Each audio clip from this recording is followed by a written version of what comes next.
하루를 시작하는 하나님의 말씀 8월 23일 화요일 하늘 양식입니다.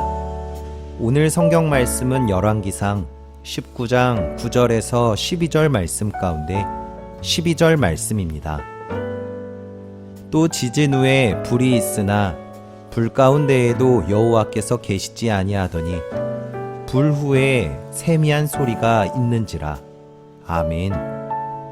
오늘 말씀은 세미한 소리가 핵심입니다 라는 제목으로 하늘샘교회 한종우 목사님께서 집필하여 주셨습니다. 그리스도인들은 자기 삶 가운데 특별한 이적이 있기를 기대하며 살아갑니다. 특히 견디기 힘든 고통이 임할 때 오늘 말씀에 나오는 크고 강한 바람이 산을 가르고 바위를 부수는 이적이 나타나기를 기대합니다.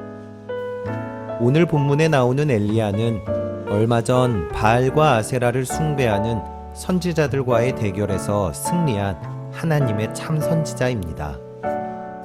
그러나 지금 그는 도망하는 초라한 신세가 되었습니다.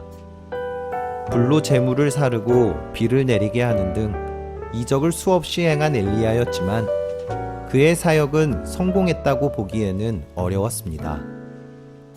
백성은 엘리야가 여호와의 이름으로 행한 놀라운 이적을 목격하였음에도 이스라엘 주님의 언약을 버렸고 엘리야 자신은 이세벨에게 목숨을 위협당하는 신세가 되었기 때문입니다. 엘리야는 차라리 생명을 거두어 달라며 하나님께 한탄하기까지 합니다. 이런 엘리야에게 하나님께서 바람이나 지진, 불 가운데 임하지 않고 세미한 소리 가운데 임하신 것은 이적의 한계를 보여줌과 동시에 말씀의 위대함을 알려주시는 모습입니다.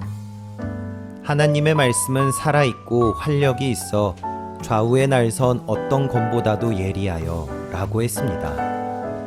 하나님은 엘리야에게 사람을 진정으로 변화시키는 것은 이적과 같은 외적 현상이 아닌 하나님의 말씀이라는 것을 알려주신 것입니다. 그렇기에 우리는 이적과 환상이 아닌 참되신 하나님의 말씀에 귀를 기울여야 합니다. 세미한 소리, 세미한 말씀이 핵심입니다. 엘리야는 하나님의 세미한 소리를 들음으로 하나님의 임재를 체험했고 하나님의 위로하심에 힘입어 하나님의 명령에 순종하며 나아갔습니다. 하나님의 능력과 임재를 보여주는 엄청난 현상들은 그 자체가 목적이 아니고 세미한 소리를 듣게 하는 준비 과정이라고 할 수 있습니다. 어지럽고 복잡한 시대를 살아가다 보면 힘들고 지칠 때가 많습니다.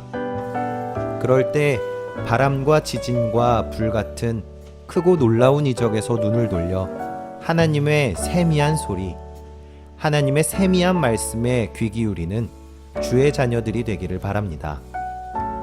그 음성에 귀 기울일 때 하나님은 말씀으로 우리 삶에 힘과 위로를 주고 새롭게 일으켜 주실 것입니다. 여러분, 하나님의 세미한 음성에 귀 기울이고 있습니까? 바라기는 하나님의 세미한 소리를 들음으로 하나님의 임재를 경험하시는 저와 여러분들이 되시기를 간절히 소망합니다. 우리 함께 기도하겠습니다.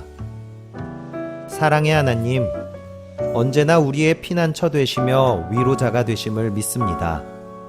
세상을 살면서 그 어떠한 관계에도 넘어가지 않고 오직 주님만 바라보게 하옵소서. 고난과 역경 속에서도 늘 주님의 세미한 음성에 귀 기울이는 자녀 되게 하옵소서. 예수님의 이름으로 기도합니다. 아멘.